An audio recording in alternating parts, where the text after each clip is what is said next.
একজন স্টুডেন্ট। আমি হাওড়া থেকে ফিরছিলাম। আমি পাঁশকুড়া লোকালে ছিলাম। তো মেচরাতে পাঁশকুড়া লোকালটা ঢোকে তখন 10টা 10। আমি এরকমই প্রতিদিনই প্রায় আসি। 5 নম্বরে ওঠার পরে প্ল্যাটফর্মের ওপরে যখন উঠলাম, মেচরার দিকে যখন নামবো সিঁড়িটা দিয়ে, হঠাৎই আচমকা একজন ব্যক্তি আমার দিকে ছুটে আসছে আমাকে নির্যাতন করার জন্য, শারীরিকভাবে আমাকে মারধর করার চেষ্টা করেছেন উনি। ইভেন তখন আমি প্রচুর চিৎকার করেছি, লোকজনকে ডাকার চেষ্টা করেছি, কেউ ছুটে আসেনি। আমার পেছনে বহু সংখ্যক লোক তারা হেসে হেসে বেরিয়ে চলে গেছে, কেউ সাহায্যের জন্য সাড়া দেয়নি।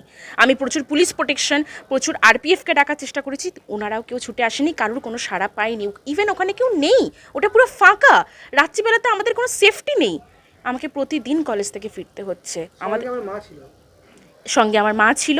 মা একটু দূরের দিকে ছিল। ইভেন আমার সাথে যখন এভাবে আমাকে মারতে আসে, মারধর করতে আসছে, যখন আমি চিৎকার করেছি তখন আমার মা পেছন থেকে ছুটে আসে, এবং ছুটে এসে যখন আমার মা আমাকে প্রোটেক্ট করার চেষ্টা করে তখন উনি আমার মাকে স্ল্যাং ল্যাঙ্গুয়েজে কিস্তি খোয়ারি দিচ্ছে, খুব বাজে রকম রাফ ভাষা ইউজ করেছেন। তখন আমার মা থাকতে না পেরে আমার মাও লোকজনকে ডাকার চেষ্টা করেছে, চিৎকার করেছে, কান্নাকাটি করেছেন। আমরা ভেঙে পড়েছি, আতঙ্কে ভেঙে পড়েছি। ইভেন এই ঘটনা মিনিমাম 20 মিনিট তো ঘটেইছে। 10টা 10 থেকে প্রায় 10:30 অবধি ঘটনাটা ঘটেছে। ওনার সাথে রীতিমতো আমাদের মানসিকভাবে ও শারীরিকভাবে ফাইট করা চলছে।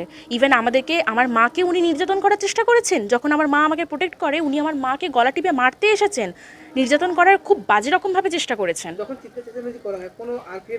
কোনো আরপিএফ পুলিশের কোনো দেখাই পাওয়া যায়নি। কাকে ডাকবো? কেউ নেই। সাধারণ মানুষ আমাদের কাছে কোনো সাড়া দিতে আসেনি। তো মেছেদা হচ্ছে একটা পূর্ব মেদিনীপুরের প্রবেশদ্বার, একটা ব্যস্ততম জায়গা, সেখানে এইরকম নিরাপত্তাহীনতা ভুগছেন, কতটা আতঙ্কে রয়েছে? খুবই আতঙ্কে আছি। প্রত্যেকটা দিন আমার মতো ছোট ছোট বাচ্চা ছেলেমেয়েরা স্কুল যাচ্ছে, কলেজ যাচ্ছে, তারাও রাত্রিবেলায় ফিরছে। কেউ কোনো মহিলারা তো অফিস থেকে বাড়ি ফিরছে, তাদেরও কোনো নিরাপত্তা নেই, তাদেরও কোনো সেফটি নেই। কিন্তু এই জিনিসটা কেন করা হচ্ছে? আমি চাইবো যত তাড়াতাড়ি সম্ভব আপনারা এটা নিয়ে একটা অ্যাপ্লিকেশন করুন এবং আপনারা সাড়া দিন। আপনারা কি এই বিষয়ে আজকে রেলে অভিযোগ জানাচ্ছেন? হ্যাঁ, আমরা আরপিএফের কাছে একটা অ্যাপ্লিকেশন দিয়েছি। ইভেন ওনারা বলেছেন আমরা আপনাদের পাশে আছি, যত তাড়াতাড়ি সম্ভব ওনাকে আইডেন্টিফিকেশন করার চেষ্টা করেছি। ইভেন ওনার মতো এরকম বহু সংখ্যক মানুষ ছদ্মবেশে রয়েছে এখন আমাদেরকে নির্যাতন করার জন্য। কজন এরকম ব্যক্তি ছিল? একজন? একজনই ছিলেন। সব মিলিয়ে তো নিরাপত্তাহীনতা ভুগছেন, তাই তো? একদমই তাই। ইভেন ওখানে কোনো সিসিটিভি ফুটেজ, আমরা কন্ট্রোল রুম থেকে কেউ ছুটে আসেনি, সিসিটিভি চলছে অথচ কন্ট্রোল রুম থেকে কেউ আসেনি, আমরা কারোর কোনো সাড়া পাইনি। আপনি কোন ক্লাসে পড়েন? আমি একজন স্টুডেন্ট, আমি কলেজ স্টুডেন্ট।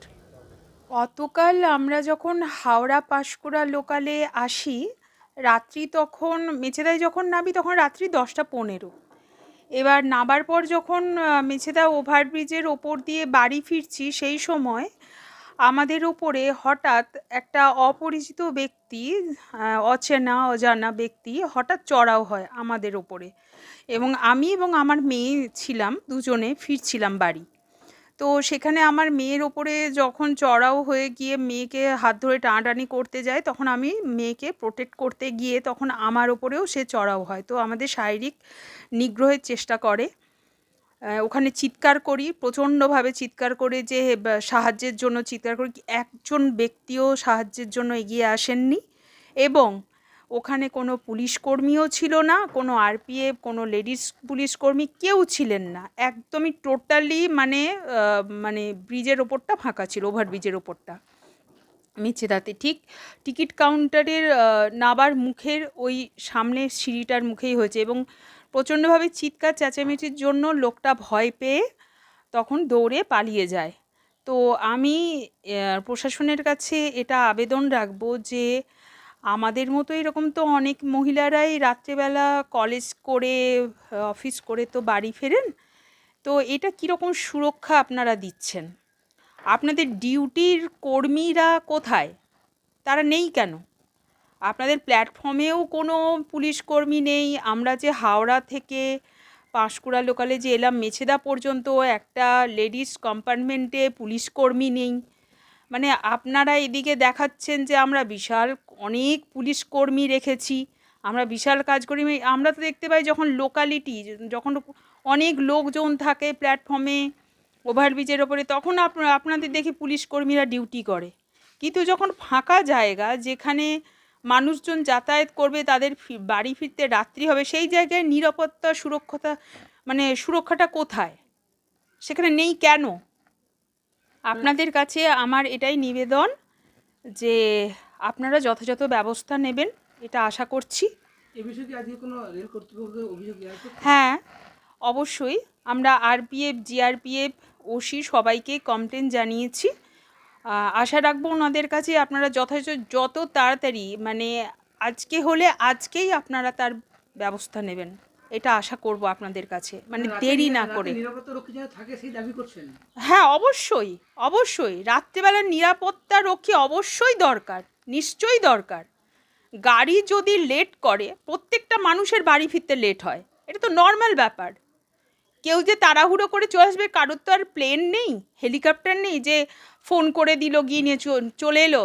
কোটিপতি মানুষ নয়, সবাই সাধারণ মানুষ। আমাদের গাড়ি লেট হলে আমাদের বাড়ি ফিরতেও লেট হবে। মেছেদা একটা জেলার প্রবেশদ্বার বলা হয় এবং একটা অত্যন্ত গুরুত্বপূর্ণ একটা স্টেশন। হ্যাঁ। সেক্ষেত্রে পুলিশি নিরাপত্তা বা আরপিএফ এর নিরাপত্তা তাদের যে বলা হয় সেটা তারা খুঁজে পাচ্ছেন না আপনারা? না না, নেই, পাচ্ছি না। রাত্রি 9টার পরে কোনো প্ল্যাটফর্মে মেছেদার প্ল্যাটফর্মে পুলিশ কর্মী নেই, ওভারব্রিজেও কোনো পুলিশ কর্মী নেই, দেখতে পাওয়া যায় না। রাত্রি 9টা বাজলে আর নেই। তারা কোথায় যায়? তাদের কি তাহলে ডিউটি শেষ হয়ে যায়? 9টার পর কি তাহলে আর কারোরই ডিউটি থাকে না? আপনার নাম? বনহি শিখা মুখার্জি। মেছেদার বাসিন্দা? Yes sir. মেছেদার বাসিন্দা? হ্যাঁ, মেছেদার বাসিন্দা।